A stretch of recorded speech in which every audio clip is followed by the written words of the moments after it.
যে একজন পাওয়া গেছে, আগে মেয়ে দিয়ে শুরু করি, ভিউ বেশি আসবে। এক্সকিউজ মি আপু। এই বুইরা কেন আমাদের টিকটক ভিডিওটাই নষ্ট করে দিল। চলো আবারও শুরু করি। আমি রিপোর্টার কাকা। রিপোর্টার মানে সাংবাদিক, আমাদের টিভিতে দেখাবে? হ্যাঁ হ্যাঁ জি জি বলেন।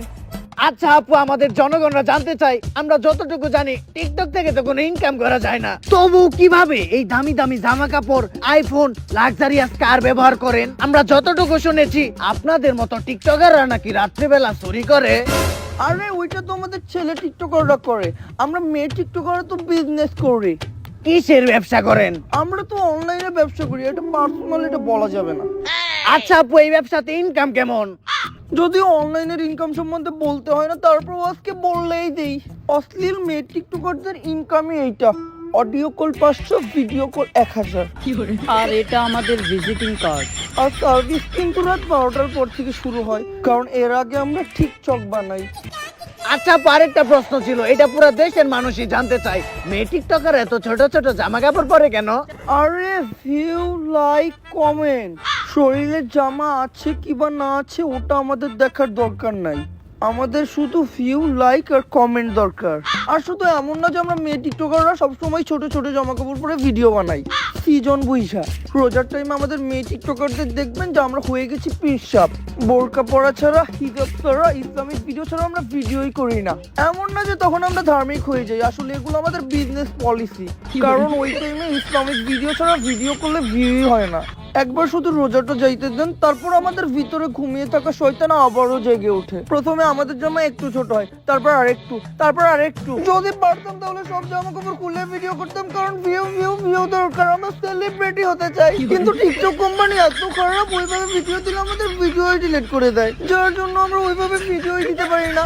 আর সন্তুষ্ট এদেশের জনগণের। আমরা তাদের কত ভালো ভালো জিনিস দেখাই, যা দেখতে হলে আগে ভিপিএন অন করে ব্রাউজারে ঢুকতে হতো, কিন্তু এখন টিকটকে ঢুকলেই চলে। তারপরেও তারা আমাদের কমেন্টে এসে গালাগালি করে, রাস্তাঘাটে দেখলে প্রতিবন্ধী বলে। তাই আমাদের প্রতিটা টিকটকারের একটাই আবেদন, আমের দিন আমের আচার খাই। টিকটকারদের যারা প্রতিবন্ধী বলে তাদের বিচার চাই।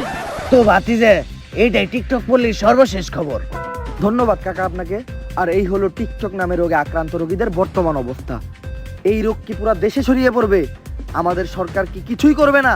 জানতে হলে চোখ রাখুন অসময় টিভিতে। এই হলো দেশের বর্তমান অবস্থা, যার জন্য সরকারের উপর অনেক চাপ পড়তেছে। আর সরকার চাপ দিয়েছে সায়েন্টিস্টদের উপর, কথা একটাই, এই রোগের অ্যান্টিডোট বের করতে দিব। কিন্তু অ্যান্টিডোট কেমনে বের করবো? এটা ছোঁয়াছুঁয়ি রোগও না, আবার এই রোগ বাতাসেও ছড়ায় না, এটা তো দেহাদি রোগ। মানে যারা টিকটকে এই প্রতিবন্ধকগুলো দেখে, তারা টিকটক রোগে আক্রান্ত হয়ে প্রতিবন্ধী হয়ে যায়। কিন্তু হুট করে এই রোগ সৃষ্টি হলো কেমনে? এটা আমার একটা ভুলের কারণে সৃষ্টি হয়েছে। আজকে থেকে অনেক বছর আগে আমার বইয়ের ডেলিভারির পরের দিন। বিবি, ওর কি হয়েছে? কান্না করতেছে কেন? তেমন কিছু হয় নাই, বাংলাদেশের খেলা দেখতেছিলাম, সাকিব আল হাসান 6 মারছে। এই খুশিতে হাততালি দিতে যায় ওরে ছেড়ে দিছি, মাটিতে পড়ে যায় মাথায় ব্যথা পাইছে। মাথায় ব্যথা পাইছে মানে? মাথা ফাটে নাই তোর? না ফাটে নাই, শুধু কান দিয়ে গিলু বেড়ে গেছে। গিলু বার হয়ে গেছে মানে? তুমি ওর হসপিটালে নিয়ে যাও নাই? হসপিটালে নেওয়া দরকার কি? আমি তো সায়েন্টিস্টের বউ, আমার কি বুদ্ধি কম আছে নাকি? আমি এবার গিলোগুলো উঠাইয়া কানের ফুকা দিয়ে ঠেলা দিয়ে মাথায় ঢুকিয়ে দিছি। নিম্ন মাথা মাথা গিলু কম আছে, তোমার মতো পোলিও টিকা গুলা দিও, নাহলে বড় হয়ে মানসিক প্রতিবন্ধী হয়ে যেতে পারে। তার